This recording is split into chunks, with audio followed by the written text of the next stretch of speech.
పెనపాక మండల పార్టీ కార్యదర్శి కామ్రేడ్ గోవర్ధన్ గారు, పార్టీ కార్యదర్శి వర్గ సభ్యులు కామ్రేడ్ దరిగ వెంకన్న గారు, కల్తీ వెంకటేశ్వర గారు, మిగతా మండల పార్టీ కమిటీ సభ్యులు, హాజరైనటువంటి సభ్యులందరికీ పార్టీ జిల్లా కమిటీ తరఫున నా తరఫున అభినందనలు తెలియజేస్తా ఉన్నాను. వాస్తవంగా ఇప్పుడు 10 రోజులు అయినప్పటికీ కొంతమంది 10 రోజులలో పెట్టారు, పంచెడ కొట్టారని చెప్పేసి కొంతమంది ఉండవచ్చు, చాలా తక్కువ మందిలో ఉంటుంది. కొంతమందికి అయినా పర్లేదు, చాలా ముఖ్యమైన సమావేశం అయితేనే మన పార్టీ వాళ్ళు పెడతారు లేకపోతే పెట్టరు అనేది కూడా కొంతమంది మనుషులలో ఉంది. సరే, ఏదైతే ఏమైంది, మన మండలంలో ఉన్నటువంటి సభ్యులలో మెజార్టీ సభ్యులుగా మీరు అందరికి వచ్చారు. మీ అందరికి ధన్యవాదాలు. ఇప్పుడు ఏంటంటే, గత సంవత్సరం 5 నెలల కాలం నుండి కాంగ్రెస్ గవర్నమెంట్ అధికారంలోకి వచ్చింది.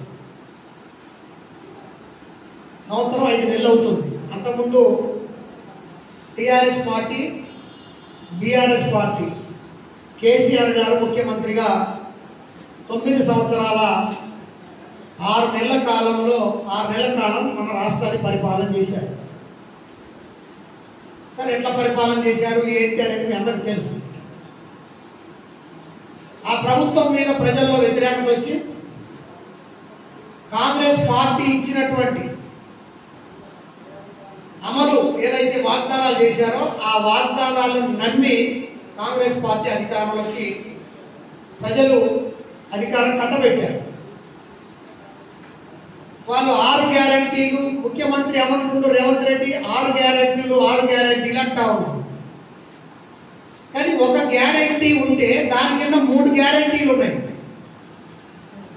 వాళ్ళు గ్యారంటీ ఇచ్చినటువంటి దాంట్లో ఒక గ్యారంటీ పైన ఉంటే దాని కింద 3 గ్యారంటీలు ఉంటారు. అంటే మొత్తం 18 గ్యారంటీలు ఇచ్చారు. ఇంకా 18 ఇంట్లో ఇంకా చాలా ఉన్నాయి, కానీ 18 గ్యారంటీలు మాత్రం ఇచ్చారు.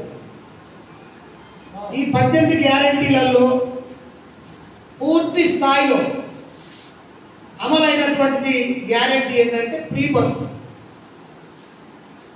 ఒకటే. తెలంగాణ వాళ్ళు ఆడపడుచులు ఒక ఆధార్ కార్డు చూపెడితే బస్సు ఫ్రీగా పోవడానికి అవకాశం ఉన్నటువంటి గ్యారంటీ ఏంటంటే ఆర్టీసీ బస్సు ఫ్రీగా మహిళలకు ఇచ్చినటువంటి గ్యారంటీ ఒకటే. దానికి తప్ప మిగతా ఏది కూడా పూర్తి స్థాయిలో గ్యారంటీ లేదు, అమలు లేదు, గ్యారంటీలలో అమలు లేదు. కానీ మంత్రులు కానీ, ముఖ్యమంత్రి కానీ, ఎమ్మెల్యేలు కానీ, అధికార పార్టీ నాయకులు కానీ మేము 6 గ్యారంటీలు అమలు చేసినాం. సంవత్సరం ఈ 5 నెలల కాలంలోనే నిన్న బియ్యం సన్న బియ్యం పంపిణీ, దాంతోనే 6 గ్యారంటీలు అమలు చేసినాం. టీఆర్ఎస్ పార్టీ 9 సంవత్సరాల 6 నెలల కాలం అధికారం నుండి ఏది అమలు చేయలేదు. కానీ మేము సంవత్సరం 5 నెలల కాలానికే అమలు చేసినామని చెప్తా ఉన్నాం. ఇది అబద్ధం. సరే, అన్ని ఒకసారి అమలు చేశారంటే చేయకపోవచ్చు, కానీ ఎందుకంటే రాష్ట్ర ప్రభుత్వం దగ్గర డబ్బులు లేకపోవచ్చు. ప్రజలు కూడా అన్ని ఒకసారి అమలు చేయమని ఏమి అడగట్లేదు. కానీ అబద్ధపు మాటలు మాత్రం చెప్పొద్దారంటా ఉన్నారు. అందుకోసమే ఒక బస్సు తప్ప ఏది అమలు చేయలేదు. ఉదాహరణకి మనం పరిశీలన చేద్దాం. రుణమాఫీ ఉంది. 2 లక్షల లోపు కుటుంబానికి కూడా అనలే, ప్రతి రైతుకు ఆసుబుక్ ఉన్నటువంటి ప్రతి రైతుకు 2 లక్షల రూపాయల లోపు ఉంటే అమలు చేస్తాం. 2 లక్షలు కానీ 2 లక్షల 1 రూపాయి ఉంటే 1 రూపాయి అమలు చేయము, కానీ 2 లక్షలు అమలు చేస్తామని అన్నారు.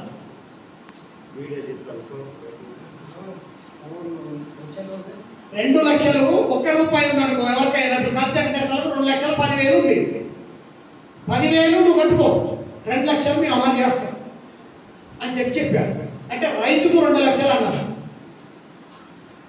ఒక్కొక్క మీటింగ్లోనూ రైతుకు 2 లక్షలు అన్నారు, ఒక్కొక్క మీటింగ్లోనూ కుటుంబానికి 2 లక్షలు అన్నారు. సరే, ఎట్లయితే తీరా ఎన్నికలు అయిపోయినాయి. 64 సీట్లు అధికారంలోకి, 64 సీట్లతో కాంగ్రెస్ పార్టీ అధికారంలోకి వచ్చింది. వచ్చిన తర్వాత ఏమన్నారు, కుటుంబానికి 2 లక్షల రూపాయలు అమలు చేస్తామన్నారు. ఆ అమలు కూడా ఏంటి, రేషన్ కార్డు ఉంటేనే లెక్క. రేషన్ కార్డులో ఉన్నటువంటి వాళ్ళు ఒక రైతు, అది ఒక కుటుంబం, ఆ కుటుంబానికి ఇది. కేసీఆర్ అన్ని రేషన్ కార్డులు కొత్తగా పెళ్ళైన వాళ్ళకి ఎవరికి రేషన్ కార్డు ఇవ్వలేదు. రేషన్ కార్డు ఇవ్వలేదు. ఆయన రేషన్ కార్డు ఇవ్వకుండా అన్యాయం చేసి కుటుంబం వేరు చేయలేకపోయాడు. రేవంత్ రెడ్డి అధికారంలోకి వచ్చిన తర్వాత ఇక్కడ రేషన్ కార్డు ఉంటేనే కుటుంబం ఉంటేనే కుటుంబం లెక్కనే 2 లక్షల రూపాయలు మాపేది ఈయన. అంటే సగం మంది రైతులకి కోత విధించాడు. అంటే సగం మంది రైతులకు పీక పిసికాడు. అయిపోయింది.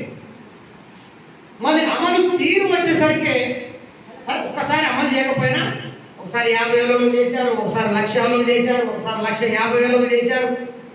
ఇట్లా ఒక్కసారి చేయకపోయినా 4 దఫాలు చేసినా కూడా 2 లక్షలు ఉన్న వాళ్ళకి చేయాలి కదా, చేయలే. 2 లక్షలు ఉన్న వాళ్ళకి చేయలే. 2 లక్షల కన్నా తక్కువ ఉన్న వాళ్ళకు మాత్రమే, అది కూడా పూర్తి స్థాయిలో వాడు కొన్ని ఆధార్ సీడింగ్ కాలేదనే పేరుతోని, ఆధార్ మ్యాచ్ అవ్వలేదనే పేరుతోని, ఆధార్ మాది బ్యాంక్ అకౌంట్ ట్రాలీ కాలేదనే పేరుతో కూడా చాలా మంది రైతులు ఉన్నారు. ఇక 2 లక్షల పైన ఉన్నటువంటి వాళ్ళు 2 లక్షలు మాఫీ చేయాలి కదా, మిగతా డబ్బులు కట్టాలి కదా, కట్టుకుంటారు కదా. వాళ్ళు కట్టుకుంటారు, సత్తరా తప్ప పక్క పెట్టారు.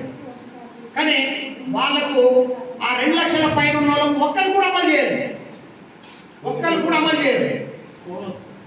ఇక్కడ తెలికల్ల రైతులు ఏం చేశారంటే, తెలికల్లో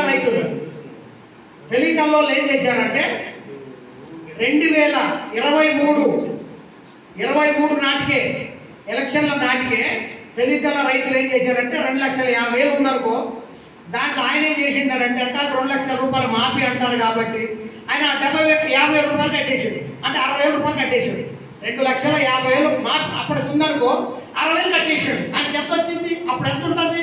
ముఖ్యమంత్రిగా 9వ 7వ తారీఖు ప్రమాణ స్వీకారం రేవంత్ రెడ్డి చేయకముందు ఎంత ఉంటుంది? ఆయనకి 1,90,000 ఉంటుంది. 1,90,000 ఉంటుంది కాబట్టి వాళ్ళకు మాఫీ వచ్చేసి. ఇది తెలియకల్లా రైతులు, బ్యాంకోళ్ళు, వీళ్ళు కలిసి ఆ పని చేశారు. అట్లాంటి వాళ్ళు 2 లక్షల పైన ఉన్నా కూడా బయటపడరు. ఎందుకంటే ఆనాటికే 2 లక్షల లోపు ఉంటే మాఫీ. మరి ఆనాటికి 2,50,000 ఉంటే 60,000 కట్టుకున్నాడు కదా, కాబట్టి 1,90,000 ఉంది, అతను మాఫీ వచ్చేసింది. ఇది లెక్క. ఈ పద్ధతుల్లో కొంతమంది బయటపడరు. ఎట్లయితే అండి, మొత్తానికి ఇప్పుడున్నటువంటి పరిస్థితుల్లో అప్పుడు కేసీఆర్ ఉన్నప్పుడు ఇంకోటి కూడా జరిగింది. కేసీఆర్ ఉన్నప్పుడు, ముఖ్యమంత్రి ఉన్నప్పుడు ఆయన కూడా గట్టి అమలు చేశాడు. ఆయన పూర్తి స్థాయిలో అమలు చేయలేదు. ఆయన రుణమాఫీ ఇచ్చినటువంటి 1,00,000 రూపాయలు వడ్డీ కిందనే పోయింది. ఈయనేమన్నాడు? మీరెవరు అప్పులు కట్టకండి, మన కాంగ్రెస్ పార్టీ అధికారంలోకి వచ్చిన తర్వాత మనం రుణమాఫీ చేసుకుందాం, మీరు అప్పులు ఎందుకు కట్టారా అని చెప్పేసి అన్నారు. ఎగ్గొట్టేటోళ్ళకి మంచి మాట అయింది. కట్టొద్దు అనుకునేటోళ్ళకి మంచి మాట. దాంట్లో మన కల్తెకటేశ్వరుడు ఉన్నాడు. పాపం కల్తెకటేశ్వరులు కూడా ఉన్నాడు. కల్తెకటేశ్వరులు కట్టొద్దు అంటాడుగా. ఏదో గవర్నమెంట్ సిపిఎం పార్టీ అయితే ఏదో గవర్నమెంట్ అధికారంలోకి వస్తుంది కానీ కట్టొద్దు అంటే కట్టకుండా ఎక్కకూడదు అని చెప్పేసి డ్వాక్రా మహిళలు కూడా, మీరు కూడా డ్వాక్రా గ్రూపులు కట్టొద్దు అన్నారు. అదే వాళ్ళు కట్టకుంటున్నారు. వీళ్ళు కల్తెకటేశ్వరులు లాంటి వాళ్ళు, అంటే ఉదాహరణకి చెప్తారు, చాలా మంది ఉన్నారు అట్లా. వీళ్ళు కట్టకుంటున్నారు. లాస్ట్కి వచ్చేటప్పుడు కల్తెకటేశ్వరులు గారికి మాఫీ రాలే. వెంకటేశ్వర గారు రాలే. రేవంత్ రెడ్డి మాటలు విని మాఫీ లేకుండా పోయింది. అంటే లాస్ట్కు, అంటే ఆయన అన్నమాట 2 లక్షల రూపాయలు లోపు, 2 లక్షల రూపాయల లోపు రుణమాఫీ అన్నమాట మాట తప్పిండు. అదేవిధంగా ప్రతి రైతుకు 2 లక్షలు అన్నమాట మాట తప్పిండు.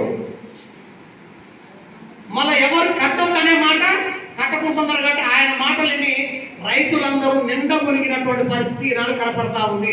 చివరికి వచ్చేసరికి 100 మంది రైతులు కనుక్కుంటే 45 మందికి మాత్రమే రుణమాఫీలు వచ్చినాయి. అంటే 55 మందికి రాలే. ఈ 45 మందిలో తక్కువ ఉన్నోళ్ళు, తెలియకల్లోళ్ళు, వీళ్ళందరూ పోయారు. అంటే 55 మంది రైతులకు రుణమాఫీ కాదు. ఇది ఒక లెక్క. ఇకపోతే వడ్ల బోనస్ కూడా ఇదే టక్కర చేసాడు, ఇదే అబద్ధాలు ఆడాడు. వడ్ల బోనస్ కూడా కల్లాలు, ఒడ్లు కేంద్రాలు, కొనుగోలు కేంద్రాలు ఎప్పుడు ఏర్పాటు చేయాలా? ఒడ్లు ముందు వరిసేను కోత కొత్తనప్పుడు కొనుగోలు కేంద్రాలు పెట్టాలి. కానీ అప్పుడు పెట్టలే. అప్పుడు పెట్టకుండా సగం పంటలు మొత్తం అయిపోయిన తర్వాత కొనుగోలు కేంద్రాలు ప్రతిపక్షాలు గొడవ చేస్తుంటే కొనుగోలు కేంద్రాలు పెట్టింది. అప్పటికే వడ్లన్నీ వ్యాపారస్తుల దగ్గరికి వచ్చేసింది. మన మండలంలో అయితే దాదాపు 60%, 100కు 60% వడ్లు వ్యాపారస్తుల దగ్గరికి వెళ్ళిపోయింది. ఇది ఇట్లా పోయింది. తర్వాత అడావుడిలో అప్పుడు కొనుగోలు కేంద్రాలు పెట్టిన తర్వాత వ్యాపారస్తులు, కొనుగోలు కేంద్రదారులు వీళ్ళందరూ కుమ్మక్కడం వల్ల అసలైనటువంటి రైతులకు దాంట్లో కూడా కొరియన్ పెట్టిండు. మీకు పట్టా ఉంటేనే ఉడుగులైలే గారు ఉన్నాడు. గవర్నమెంట్ భూమిలో ఒక 4 ఎకరాలు చేస్తాడు. మరి 4 ఎకరాలు చేస్తున్నప్పుడు ఏదైతే రైతే కదా, నువ్వు రైతుకి కదా బోనస్ ఇస్తానండి, అది కూడా ఏమన్నాడు, ఇంకో దీంట్లో దరఖాస్తు పెట్టాడు. ఫస్ట్ మొదటిసారి ప్రతి రైతుకు కెంటాకి 500 బోనస్ అన్నాడు. ఓట్లు అయిపోయిన తర్వాత సన్న ఓట్లకు మాత్రమే బోనస్ ఇస్తానన్నాడు. సన్న ఓట్లకే ఇస్తానన్నాడు. మళ్ళా తీరా కొనుగోలు కేంద్రం పెట్టే కాడికి వచ్చేసరికి సన్న ఓట్లకు కాదు, సన్న ఓట్లకు ఇస్తావు, కాకపోతే మీకు పాస్బుక్ ఉంటేనే మీరు రైతు లెక్క. పాస్బుక్ కొంతమంది చాలా మందికి లేదు. కొంతమంది పోటు వ్యవసాయం చేసేవాళ్ళు ఉన్నారు, వాళ్ళకి పట్టా లేదు. కొంతమందికి భూమి ఉంది కానీ పట్టా లేదు. కొంతమంది గిరిజనేతలు ప్రభుత్వ భూమి మీద ఆధారపడి బతుకుతా ఉన్నారు, వాళ్ళకి పట్టా లేదు. మరి వాళ్ళ పాస్బుక్ ఎక్కడ దొరుకుతుంది, ఎవరు ఇవ్వాలా? పొట్ల మీద దొరుకుతుందా, పాలకోట మీద దొరుకుతుందా, కిరాణా కొట్ల దొరుకుతుందా, ఎక్కడ దొరుకుతుంది? అది కొనాలంటే ఎక్కడ దొరుకుతుంది? బుద్ధుండోగా పరిపాలించే పరిపాలకులకు ఇట్లాంటి మాటలతోనే బోనస్ ఎక్కొట్టడం మొదలుపెట్టింది. బోనస్ చాలా తక్కువ మందికే వచ్చింది. ఇది మొన్న మోపించింది అంటే దీంట్లో టక్కరే, దీంట్లో అబద్ధాలు చెప్పాడు. మన గ్యాస్కి 500 అన్నాడు. 500 అది కూడా పూర్తి స్థాయిలో అమలు కావట్లేదు. గ్యాస్కు ఒక బండాకి సంవత్సరానికి 3 బండలు ఇస్తాం. 4 బండలు ఇస్తాం. 4 బండలకు ఒక బండకి 500 రూపాయలు సబ్సిడీ అన్నది. అది కొంతమందికే పడుతున్నాయి. అప్పుడు కేసీఆర్ ఉన్నప్పుడు పడ్డటువంటి డబ్బులే పడుతున్నాయి తప్ప ఇంకెవరు పడట్లేదు. ఇంకా కొత్తగా ఎవరు పడట్లేదు. ఇది దీన్ని ఇట్లా పోయింది. ఇక పోడుకోలకు సంబంధించింది ఇక పట్టాలు ఎత్తేటటువంటి పరిస్థితి లేదు. ఈ ధరని చాలా మందికి పాస్బుక్ రాలే. ఎప్పుడో ముసలి ఆయన చచ్చిపోతాడు, ఆయన పేరు మీద భూమి ఉంటుంది, ఆయన చచ్చిపోయిన సర్టిఫికేట్ ఏమంటాడు. ఆర్టీఓ ఆఫీసుకు పోతే ఆర్టీఓ గారు ఏమంటాడంటే, అప్పుడే ఆ రోజున చచ్చిపోయినట్టుగా నీకెట్ట తెలుసు అని ఆయన అడుగుతాడు. అరే మా ముసలాయన అప్పుడే చచ్చిపోయాడంటే అప్పుడు అదే రోజు చచ్చిపోయినట్టుగా ఏమైనా కార్డు ఉందా? మరి ఇప్పుడు 20 సంవత్సరాల క్రితం బోడిగూడలో కోనముత్తమ్మ మామ 30 సంవత్సరాలు అయితే చచ్చిపోయింది. 30 సంవత్సరాల క్రితం ఈవ పిల్లే కాలేదు. మరి వాళ్ళ మామ చచ్చిపోయిన డేట్ చెప్పమంటే అప్పుడు ఎడ చెప్తాడు? ఆ ఎడ చెప్పుద్ది? ఆ పట్టాలేదు. ఇట్లాంటి చాలా మంది రైతులు వారసత్వంగా ఉన్నటువంటి పేద గిరిజన రైతులు కానీ పేదోళ్ళు కానీ ఇట్లా అర్హత ఉన్నప్పటికీ పట్టాలు మోసుకోలేనటువంటి పరిస్థితుల్లో మా ప్రభుత్వం అధికారంలోకి వస్తే ధరని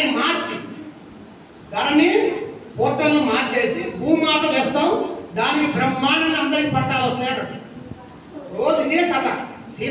పొంగురెడ్డి శ్రీనివాసరెడ్డి అయితే ఒక్క మాటని 100 సార్లు చెప్పి, ఒక్క అబద్ధాన్ని 100 సార్లు చెప్పితే అది నిజమైపోతుంది అన్నట్టుగా అట్లాంటి నమ్మించేటటువంటి రాజకీయ వ్యభిచారం. ఇట్లాంటి మాటలు చెప్పుకుంటూ కాలం గడుపుతా ఉంటాం. ఇట్లాంటి ఇక ఇందిరమ్మ ఇల్లు ఒక మోడల్ ఒక ఇల్లు కట్టిస్తామన్నారు. మళ్ళీ ఏమన్నారు? 5 లక్షలు ఇస్తామన్నారు. సరే ఈయనని 5 లక్షలు ఇవ్వమన్నారు. దరఖాస్తులు పెట్టమన్నారు. అందరూ దరఖాస్తులు పెట్టుకున్నారు.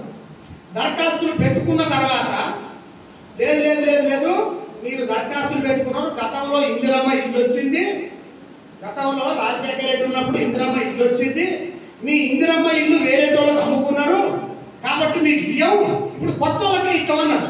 సరే అట్టే ఇవ్వండి, కొత్త వాళ్ళకి ఇస్తామన్నారు, అట్టే ఇవ్వండి, కొత్త వాళ్ళకి ఇవ్వండి. అప్పుడు ఎవరికైతే మీరు ఇచ్చారో బిల్లు డ్రా చేశారో అప్పుడు దొంగలు డ్రా చేశారు. కొంతమంది మంచోళ్ళు డ్రా చేశారు, అప్పుడు దొంగలు డ్రా చేశారు.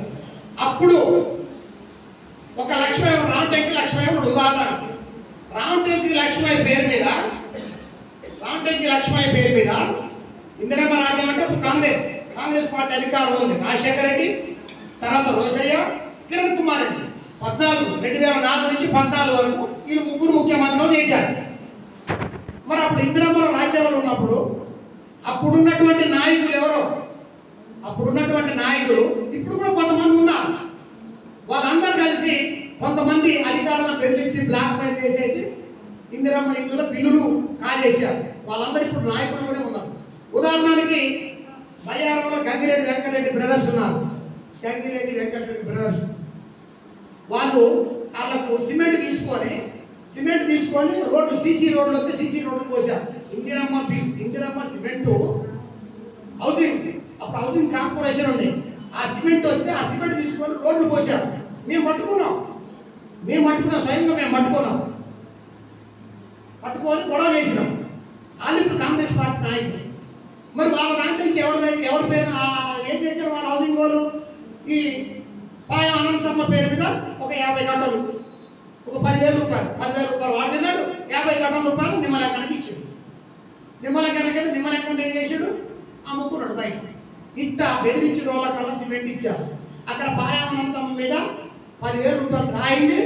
10,000 రూపాయలు రాయింది. 20 గంటలు 50 గంటల సిమెంట్ వచ్చింది. ఆమె ఉంటుంది లప్పో స్వామి నాకు ఇయ్యలేదని ఆమె అంటుంది. నాకు ఇయ్యలేదని అంటుంది. అసలు ఆమె తెలియదు. ఇప్పుడు ఆమె ఇల్లు రాదు. సరే ఓకే, అట్లయినా పర్వాలేదు. మన పార్టీ ఏం చెబుతుందంటే 5 లక్షలు ఇస్తానన్నావు కదా, అనంతమ్మ పేరు అప్పుడు 50 గంటలు డ్రా అయినాయి కదా, 10,000 పోయినాయి కదా, అయిపోయి మిగతా డబ్బులు ఇల్లు కట్టుకుంటుంది. అప్పుడు ఇందిరమ్మ రాజ్యమే కదా. రాజశేఖర రెడ్డి ఏమంటే అప్పుడు ఇందిరమ్మ రాజ్యం అన్నాడు. రోషయ్య అప్పుడు ఇందిరమ్మ రాజ్యం అన్నాడు. కిరణ్ కుమార్ రెడ్డి అప్పుడు ఇందిరమ్మ రాజ్యం అన్నాడు. మరి ఇప్పుడు వ్యక్తులు మారారు తప్ప అప్పుడు ఇందిరమ్మ రాజ్యమే, ఇప్పుడు ఇందిరమ్మ రాజ్యమే. అప్పుడు కాంగ్రెస్ పార్టీ, ఇప్పుడు కాంగ్రెస్ పార్టీ. మన పార్టీ ఏమంటుందంటే అయ్యా ఇందిరమ్మ రాజ్యం అంటారు, సరే ఓకే, మాకు అప్పుడు ఇందిరమ్మ రాజ్యంలోనే ఇల్లు ఇచ్చారు. కొంతమంది డబ్బులు సరిపోకపోతే, బిల్లులు రాకపోతే అప్పుడు మొత్తం ఉన్న ఆరోగ్యం కూడా అన్ని ఇల్లు కట్టుకున్నటువంటి పరిస్థితి ఉన్నది. ఇల్లు కట్టుకున్నారు. కాబట్టి మన పార్టీ ఏమంటుందంటే అప్పుడు ఎవరికైతే బిల్లు పూర్తి స్థాయిలో రాలేదో 5 లక్షలు అంటున్నావు కదా, ఈ 5 లక్షల రూపాయలలో అప్పుడు బిల్లు కట్ చేసి మిగతా డబ్బులు ఇచ్చేసి అప్పుడు పూర్తిగా ఇచ్చినామనుకో ఇంకా సమస్య లేదు. అప్పుడు పూర్తిగా ఇవ్వలేదనుకో మరి ఇవ్వగా అప్పుడు నాకు 10,000 20,000 ఇచ్చారు. 50 గంటల సిమెంట్ ఇచ్చారు. 50 గంటల సిమెంట్ రేటు కాదు, ఇప్పుడు రేటు కాదు. 50 గంటలు అంటే 5 మూల 15 అంటే 15,000 అవుతాయి. ఒక 20,000 ఇచ్చారు, 35,000 అవుతాయి. 5 లక్షలలో 35,000 తీసేసి ఇంకా 4,65,000 రూపాయలు డబ్బులు ఇచ్చాయి. మీరు కట్టుకుంటున్నా సత్తనం, ఒకవేళ అప్పు చేసి కట్టుకుని అప్పు తీర్చుకుంటా. అది న్యాయం కాదా? ఈ న్యాయం పద్ధతిలో మనం అడుగుతాను. ప్రభుత్వం ఇటు కట్ చేసుకుంటా అటు కట్ చేసుకుంటా అంటే ఒక పొట్టోడని ఒకటి కట్ చేసి పలారం పెడతానికి పోయినప్పుడు నువ్వు పట్టుకున్నావు రా, నీ పలారం పెట్టడం కుదరదని ఒకటి కట్ చేసిండట. ఇంకెవడన్నా ఎత్తుకున్నాడు అనుకో, రాయలే గారు లాంటి వాడు ఎత్తుకుంటే నువ్వు ఎత్తుకున్నావు అని చెప్పి ఆయన కట్ చేసిండట. రంజాన్ లాంటికుంటే రంజాన్ నువ్వు ముసల్దాన్ని తీసేసి మరి మిగిలేదు ఎవరయ్యా? మిగిలేదు ఎవరు కట్టుకోలోడు చేతకారోడు మిగులుతాడు లాస్ట్. అది పరిస్థితి. ఇప్పుడు 5 లక్షలు ఇస్తామని చెప్పారు. 5 లక్షలు కూడా 4 దప్పాలు ఇస్తారు సార్. 4 దప్పాలు ఇయ్యాలి. ఉదాహరణకి భూపాలపట్నం, అది కూడా అందరికి ఇస్తానంటే అందరికి కాదు. మండలానికి ఒక పంచాయతీ, పినపాక మండలం ఉంది, భూపాలపట్నం పంచాయతీని ఎంపిక చేశారు. కరకుడ మండలం ఉంది, పేగల పంచాయతీని ఎంపిక చేశారు. మేము అడిగాం ఏంటంటే భూపాలపట్నం ఎందుకు ఎంపిక చేశారంటే అది ఉత్తమ గ్రామ పంచాయతీగా ఎంపిక కావడానికి ప్రపోజల్ వెళ్ళింది. అందులో అసలు నిజం చెప్పండి అన్న, ఏమీ లేదండి. రోడ్డు మీద ఉన్న ఊరు, అటు కల్పుడ పోయేటోళ్ళు, ఆలపల్లి పోయేటోళ్ళు, గుండాల పోయేటోళ్ళు, అందరు పోయేటోళ్ళు చూసుకుంటూ పోతాడు. ఓహో ఇందిరమ్మ ఇల్లు ఇట్లా ఉంటాయి ఇందిరమ్మ ఇల్లు ఇట్లా వస్తాయి, మనకు కూడా వస్తాయి అని రేపు వచ్చే గ్రామ పంచాయతీ ఎన్నికల్లో ఓట్లు కాంగ్రెస్ పార్టీకి వేయాలి. చూసుకున్నా పోరాడు మరి ఇల్లు. ఇప్పుడు కల్పుడ కొడుకు రాలే, పినపాక కొడుకు రాలే. ఇప్పుడు ఇటు జనపేటోడు ఇటు అటోడు పోతారు కదా, వాళ్ళకి రాలేదు, అందరికి రాలేదు కదా. వచ్చిన వాళ్ళు చూసుకుంటూ పోతారు. ఇప్పుడు ఇనువంతా రోడ్ల మీద వేసి శుభ్రంగా చేయట్లే. ఇప్పుడు ఇటుకలు తోలిస్తాంటే ఏంటమ్మా ఇటుకలు తోలిస్తారా శంకరయ్య గారు లాంటి అడిగి తెలియక అడిగిందనుకో మాకు ఇందిరమ్మ ఇల్లు వచ్చినాయి. ఇందిరమ్మ ఇల్లు వచ్చినాయి మాకు కూడా వస్తాయి. జూన్లో ఓట్లు వచ్చినప్పుడు గుర్తుకేయాలి. ఇది కథ. ఇది అందరికి కనపడేటట్టుగా ఒక మోడల్ ఇల్లు కట్టేద్దామని కట్టేయలేదు. కానీ అంటే ఒక సినిమాలో బ్రహ్మానందం కోని ఆడ కోని కట్టేస్తే దాన్ని చూసుకుంటా అన్నం తింటాడు, దాన్ని చూసుకుంటా అన్నం తింటాడు. ఇక నాలాంటి ఏం చేస్తారంటే ఆ విజయ మన కల్తీ విజయం ఉందిగా, ఆ ఇంటికి పోయిన వరకు ఒక కోడిగుడ్డుతో అన్నం పెట్టింది అనుకో, కోడిగుడ్డు ఒకసారి తింటే మళ్ళీ అన్నం లోనే పోరు. కోడిగుడ్డు ఒకటే వేసింది తినదనుకో మళ్ళీ అన్నం లోనే పోరు. ఆ కోడిగుడ్డు కొద్దిగా గుచ్చుకోవటం, లేకపోతే ఆ కోడిగుడ్డు అటు నెట్టడం, ఇంత ముద్ద తినడం, ఇటు నెట్టడం, ఇక ముద్ద తినడం, అట్టయితేనే మరి దాన్ని చూసుకుంటా ఇది ముద్ద లోనే పోరు. ఆ రకంగా ఈ ఇందిరమ్మ ఇళ్ళని చూసుకుంటూ రేపు గ్రామ పంచాయతీ ఎంపీటీసీ ఓట్లలో కాంగ్రెస్ పార్టీకి చేతి గుర్తు మీద ఓట్లు వేయాలని చెప్పేసి ఇట్లాంటి మోసపోయినటువంటి ఎత్తుగడలతోనే కాంగ్రెస్ పార్టీ పరిపాలన చేస్తా ఉంది. అన్నింటే కరెంటు కూడా చూడండి. కరెంటు మాఫీ అన్నారు, 200 యూనిట్లు మాఫీ అన్నారు. చేసిన వాళ్ళు 200 యూనిట్లు 5 ఉన్నాయి. 200 యూనిట్లు మాఫీ అయితే కొంతమందికి మీటర్లో లెక్క ఉందని, లేకపోతే పాత డబ్బులు ఉన్నాయని, పాత డబ్బులు ఉంటే కట్టించుకో. ఇప్పటి నుంచి నువ్వు స్కీమ్ పెట్టే కాంచి ఆ పథకాన్ని దగ్గర కాంచేనా పూర్తి స్థాయిలో అమలు చేయాలిగా. అమలు చేయట్లేదు. ఇక ఇప్పుడు తడగల లక్ష్యం ఉంది, తిరిగి సచ్చి మరి ఇప్పుడు ఎంత దూరం వచ్చింది మరి ఇప్పుడు మాకు వస్తుందా? తిరిగి ఆఫీస్ కాడికి తిరిగి అప్పుడు మాకు వస్తుంది. ఇట్లాంటి పరిస్థితులు ఉన్నాయి. అందుకోసమే మళ్ళీ కొత్త మీటర్లు కావాలంటారు. కొత్త మీటర్లు డబ్బు ఇవన్నీ అన్ని ఏదైతే ఏది కూడా పూర్తి స్థాయిలో అమలు చేయనటువంటి పరిస్థితి ఈనాడు కనపడతా ఉంది. పిల్లగాళ్ళకి చదువుకున్నటువంటి పిల్లలు అందరూ ఉద్యోగాలు ఇస్తామన్నారు. ఉద్యోగాలు ఇవ్వకపోతే నిరుద్యోగ వృత్తి ఇస్తామన్నారు. ఇయ్యలేదు.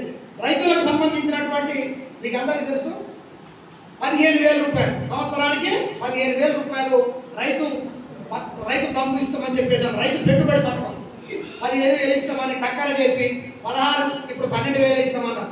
6 నెలలకు ఒకసారి ఎకరానికి 6,000 రూపాయలు ఇస్తామన్నారు. అది కూడా ఏంటి పంట వేస్తేనే ఇస్తారట. సంతోషమే, పంట వేస్తేనే ఇస్తామని అంటారు. పంట పెట్టుబడి కాబట్టి ముఖ్యమంత్రి ఒకరోజు మాట్లాడుతున్నప్పుడు విన్నాం. అది పంట పెట్టుబడి పథకం. అది పంట వేస్తేనే ఇస్తాం అని చెప్పేసి అంటారు. సరే పంట వేస్తేనే ఇవి. మరి ఒకసారి ఒక కారు పంట పోయినసారి 2024కు సంబంధించినటువంటి వర్షాకాలం పంట ఎక్కువగా ఒకటి. రెండోది ఎన్ని ఎకరాల కేతతో పూర్తిగా చెప్పట్లే.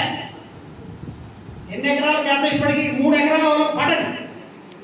4 ఎకరాలు పడదా? పల్లె 4 ఎకరాల వాళ్ళకి సరే పల్లె 3 ఎకరాల వాళ్ళకైతే పడదు. అది కూడా ఏంటి కొత్త సిస్టమ్. ఇప్పుడు ఇంతకుముందు కేసీఆర్ ఉన్నప్పుడు ఒక్కసారి కనుక మనం జూలైలో అప్లై చేసుకుంటే 2 సార్లు పడేది. సంవత్సరానికి 2 పంటలు కాబట్టి 2 సార్లు పడేది. ఓకే, ఈయన అడగాలి ఎప్పటికప్పుడు అప్లై చేసుకోవాలి. ఏ కారు కాకాలి గబుక్కున అది జూలైలో అప్లై చేసుకోవాలి. ఆ నెల రోజుల కాలంలో ఎక్కడన్నా ఊరికి పోవటమో లేకపోతే తెలియకనో వీళ్ళు అప్లై చేసుకోలేదనుకో వీళ్ళ పని బందే. వీళ్ళకి రైతు బంధు వచ్చే పని లేదు, రైతు పెట్టుబడి వచ్చే పని లేదు. ఇట్లాంటి అంటే ఎంతవరకు పథకాలు పోసేటటువంటి ప్రజలకు చేరకుండా పోసేటటువంటి పని కార్యక్రమం రేవంత్ రెడ్డి చేస్తా ఉండు. ఇప్పటికే మనం దాన్ని ఏమన్నాడు చూశారు కదా, కేసీఆర్ 7 లక్షల కోట్లు అప్పు చేసిండు.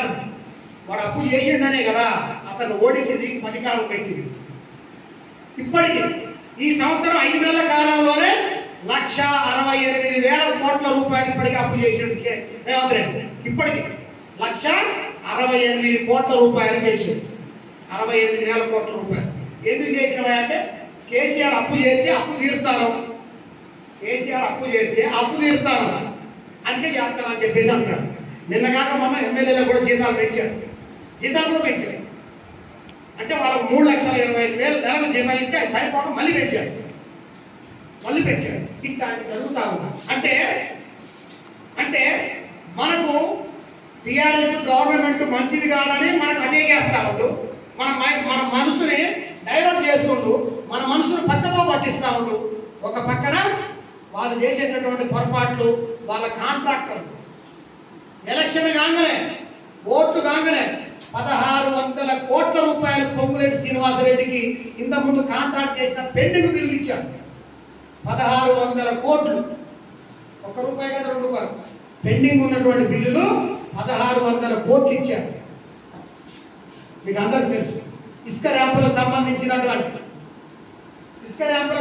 కేసీఆర్ ఏమన్నాడు, ఇసుక ర్యాంపులు మీరు చేస్తే మీరందరికి ఇంటికి 50,000 వస్తాయి, 60,000 వస్తాయి, 70,000 వస్తాయి. అసలు మీరు బ్రహ్మాండంగా బాగుపడదు. ఆ డబ్బులు తీసుకుంటే ఉండొచ్చు, మీరు కూలికి పోవద్దు, పొట్టు చేయడొద్దు అని కేసీఆర్ అన్నాడు.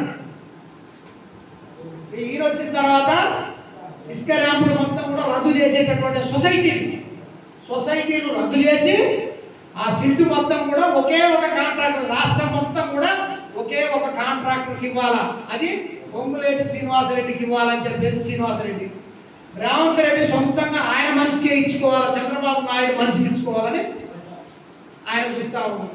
మీరు ఎవరికైనా ఇచ్చుకోండి, కమిషన్ మాత్రం ట్రాన్స్పోర్ట్ కమిషన్ మాత్రం నాకే రావాలని చెప్పేసి మల్లు పట్టు విక్రమార్క భార్య నందిని ఆమె చూస్తాను. ఇగో ఇది కథ. అంటే ఎంతవరకు దొరికినంత దోచుకున్నది దాచుకో, ఇట్లాంటి పరిపాలన జరుగుతూ ఉంది. ఇంకా ప్రజలకి ఇంకా కాంగ్రెస్ పార్టీ మీద ఇప్పుడిప్పుడే వ్యతిరేకత వస్తూ ఉంది. ఇంకా పూర్తి స్థాయిలో మన పార్టీ అంచనా ఏంటంటే వీళ్ళ పార్టీలు వేరు, వీళ్ళ వ్యక్తులు వేరు, కానీ వీళ్ళ పరిపాలన స్వభావం మాత్రం వీళ్ళందరూ ఒకటే. కాబట్టి మనం ఏంటంటే ఒక కమ్యూనిస్ట్ పార్టీగా పేదలకు అండగా ఉండాల్సినటువంటి బాధ్యత మన మీద ఉంది. కాబట్టి మన పార్టీ ఆధ్వర్యంలో ఇప్పుడున్నటువంటి ఈ మండలంలో మీ మండల సెక్రటరీ చెప్తున్నప్పుడు మర్చిపోయాడు, గత 2024లో మన పార్టీ సభ్యులు 131 సభ్యులు ఉండాలి. మన మహాసభ జరిగే నాటికి, మండల మహాసభ జరిగే నాటికి 131 మంది పార్టీ సభ్యులు ఉండాలి. ఇప్పుడు 2025 సర్వే మనం రెన్యువల్ కాబోయే నాటికి 124 పార్టీ సభ్యత్వం ఉంది. ఇంకా 7 సభ్యులు తగ్గారు. 7 3 సభ్యులు చనిపోయారు. ఒకటి కామ్రేడు పరమయ్య, అదేవిధంగా ఇంకొక అతను కామ్రేడు సుందరనగర్లో కామ్రేడ్ చనిపోయాడు, ఇంకొక సందీప్ అని చెప్పేసి చిత్తలపాడు. ఈ 3 తప్పిపోయాడు. ఆయన చనిపోయింది లేదు, ఎటుపోయిందిగా తప్పిపోయాడు. మనమైతే చనిపోయింది అనే దాని కింద సభ్యత్వం ఆగిపోయాడు. ఈ 3 పోయారు. ఇంకా 4 పని బాగలేక, వాళ్ళ పని పద్ధతి పని బాగలేక వాళ్ళని డ్రాప్ అవుట్ చేశారు. ఇప్పుడు 124 మంది సభ్యులు మన మండలంలో, ఇలాంటి సభ్యులు 124 మంది ఉన్నారు. 22 శాఖలు మన మండలంలో ఉన్నాయి. కాబట్టి ఈ మండలంలో 70 గ్రామాలు ఉంటే ఈ 70 గ్రామాలన్నిటికీ దిక్సూచి ఇప్పుడు కేసీఆర్ గవర్నమెంట్ బాగలేదని రేవంత్ రెడ్డి, రేపు రేవంత్ రెడ్డి బాగలేకపోతే మన కేసీఆర్, వాడు వీడు బాగలేకపోతే బీజేపీ. ఇంకా ఇదే కథ. అంటే ప్రజలు మొత్తం కూడా ఇదే కథలో ఎప్పటికీ ఉంచుతామా? కాదు. ప్రజలు మేలుకొల్పాలి, ప్రజల సమస్యలు తీసుకొని పనిచేయాలి. కాబట్టి గ్రామాలలో సమస్యలు, ఏ గ్రామాలలో ఏ సమస్యలు ఉన్నాయి, ప్రజలు వేధించేటటువంటి సమస్యలు ఏంటి, అది రోడ్లు కావచ్చు, ఊళ్ళో కరెంటు కావచ్చు, నీటి వసతి కావచ్చు. ఇంకోటి ఏంటంటే ఇప్పుడు చెరువు ఉంది, కొత్తూరు చెరువు ఎప్పుడైనా అసలు ఒక విధంగా చెప్పాలంటే ఎప్పుడు పంటలు ఎండిపోలేదు. అంతే లక్ష్మక్క, ఎండిపోలేదు, పంటలు ఎండిపోలేదు. ఇంతవరకు ఎప్పుడు నేను వచ్చిన కాంచేది ఎప్పుడు పంటలు ఎండిపోయినటువంటి పాపన పోలేదు. కానీ ఈ సంవత్సరం మాత్రం ఎండిపోయింది. చెరువు కింద ఎవరో ముందు వేసిన వాళ్ళు ఎవరుంటే 1-2 పండే తప్ప ఎక్కువ భాగం ఎండిపోయినటువంటి పరిస్థితి ఉంది. ఎందుకు ఎండిపోయినాయి? నీళ్లు లేక. కాబట్టి అట్లా ఎండిపోయినటువంటి రైతులు, అసలే రైతులు ఇబ్బంది పడతా ఉన్నారు. ఎండిపోయినటువంటి రైతులు వర్షాకాలం వచ్చినటువంటి లాభం ఇప్పుడు వచ్చినటువంటి నష్టానికి పూడ్చేటటువంటి పరిస్థితి కనపడతాం. కాబట్టి ఇట్లాంటి సమస్యలు ఒక్కొక్క గ్రామంలో ఏ సమస్యలు ఉన్నాయి అని చెప్పేసి సర్వే ఫారాలు వచ్చినాయి. ఇప్పుడు సర్వే చేసి, అంటే మనకి 22 శాఖలు ఉన్నాయి కాబట్టి 22 శాఖల పరిధిలో, ఆ శాఖ పరిధిలో ఉన్నటువంటి గ్రామాలు కావచ్చు, ఆ శాఖ పరిధిలో ఉన్నటువంటి గ్రామ పంచాయతీలు కావచ్చు, ఆ మొత్తం సర్వే చేయాలి. ఉదాహరణకి పాండ్రంగాపురం శాఖ పరిధిలో 4 గ్రామాలు ఉంటాయి, 3 గ్రామాలు ఈసరెల్లి, మామిడి గుంపు, ఇప్పల గుంపు, పాండ్రంగాపురం. అదంతా ఒకటే, కానీ గుంపులు వేరు ఉంటాయి. ఏదైనా ఒకటే. ఆ శాఖ మొత్తం కూడా పాండ్రంగాపురం శాఖనే బాధ్యత ఉంటుంది. కాబట్టి ఇట్లా 22 గ్రామాలలో మనం సర్వే చేయాలి. ఏంటి సర్వే? దాంట్లో అంశాలు ఉన్నాయి. దాంట్లో ఏ కులపోలు ఎంతమంది ఉన్నారు, ఎస్సీలు ఎంతమంది, ఎస్టీలు ఎంతమంది, బీసీలు ఎంతమంది, ఓసీలు ఎంతమంది, భూమి లేనోళ్ళు ఎంతమంది, ఉన్నోళ్ళు ఎంతమంది, 4 ఎకరాలు ఉన్నోళ్ళు ఎంతమంది, ఇది ఒకటి. ఇంకోటి ఉద్యోగస్తులు ఎంతమంది, ఆ ఊర్లో ఏ సమస్యలు ఉన్నాయి, ప్రజలను బాధించేటటువంటి సమస్యలు ఏ ఉన్నాయి, ప్రభుత్వ పథకాలు ఏవేవి వాళ్ళకి అందుతున్నాయి, ఇవన్నీ కూడా సామాజిక ఆర్థిక ఈ సర్వే చేయాలి.